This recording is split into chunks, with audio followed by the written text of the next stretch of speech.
Hey guys, and welcome back to our race recap for the Monaco Grand Prix race weekend. As always, I'm here joined with Charlie, Hello. and today we'll be going over not just the race, but a bit more about the weekend in general, as a lot more of the drama happened outside the race. So shall we start Because the with, race was first of pants. all, I personally enjoyed it. But yeah, should we start with qualifying? Obviously, Charles Leclerc had an accident, shall we say, into the wall, which kind of people liking him to thought he was doing a Schumacher for Ferrari.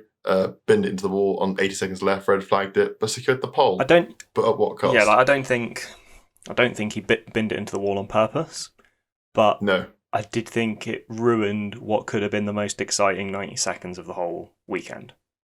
Potentially, because Max there were so many. Yeah, there were so many people that were coming on decent laps that it would have actually been a proper shootout, and then it all was just like, oh, and that's the end of it. You don't get to see any more.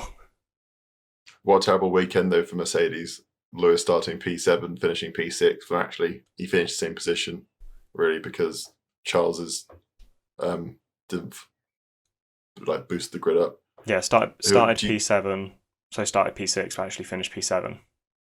Yeah, so it's a nightmare weekend for him. Yeah, Bottas, but I think it was the best. It was a good thing, and I said this last race, at the end of the last race, it was a good thing that that's happened, in my opinion, because it means that Verstappen's like 4 points ahead in the World Championship, and it keeps it close, which is what we want to see. You mean good for the sport, not good for Mercedes, obviously. No, but it's a good thing. Yeah, I mean, it's a good thing for Formula One. Fan. Yeah, it keeps it interesting for everyone watching.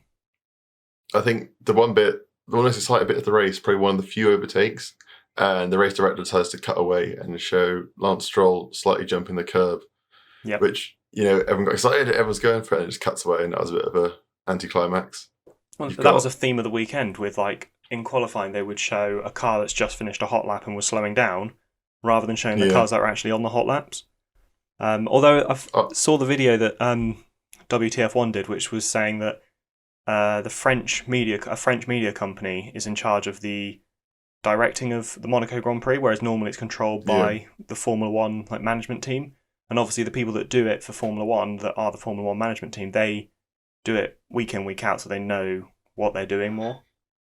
They know what the fans want. Yeah. Would there be, if it's French media, not saying bias, but would there potentially be a bias to not show certain overtakes, for example, with a French driver involved? No, I think they were just so keen to show anything that was vaguely interesting that they were like, oh, quickly, there's a car going bumpy over a curb. We need to get it on screen now, not realising what was actually already happening elsewhere. Did you see obviously the race that was really it for the race, but did you see the nice podium photo at the end?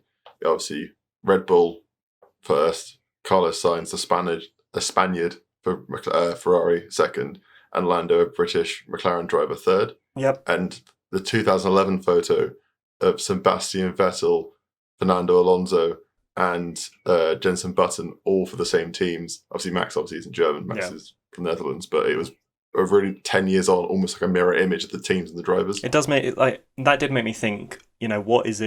What's it going to be in 10 years' time? Obviously, Lewis will have left by then. You'd expect. Maybe 46 going around? Almost Kimi Räikkönen. Just a bit older than Kimi now.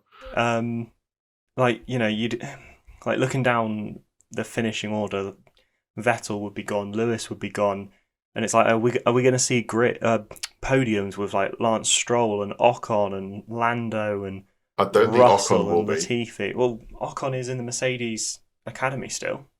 Or he's still you could be in the Mercedes Driver Academy, but not be anything special. I think you'll see Russell up there because Russell 10 years time, 33, still be younger than Hamilton. You compare what Ocon did this weekend, getting P8 in comparison to Alonso in P13. He's putting in the points. Can't really ask more than that. No, I mean, you got world champion for Fernando Alonso, and you're both in the same car. I'm assuming same strategies and similar setups, so he's doing it, but is that the credit to him or that Alonso's passed it?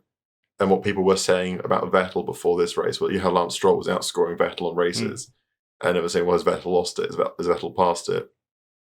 Kimi in Alpha, and then Vettel shown this weekend, he still has got it. Does that make sense? Yeah, I think it was always a thing of P5 finish for him. Yeah, getting used to the car. Ring a ding ding. I think we're still yet to fully see that with Ricciardo at McLaren and stuff. Like, I think there's more to come there as well. That's well. what I was going to say.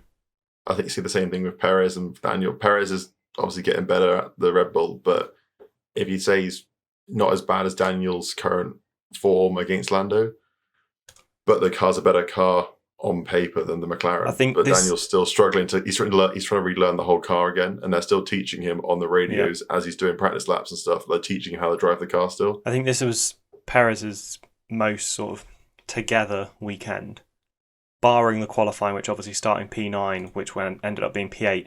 But that I don't think was entirely his fault because of obviously Leclerc putting it in the wall. Yeah. I think he's sort on of for a fast one. best weekend that he's had so far in the Red Bull.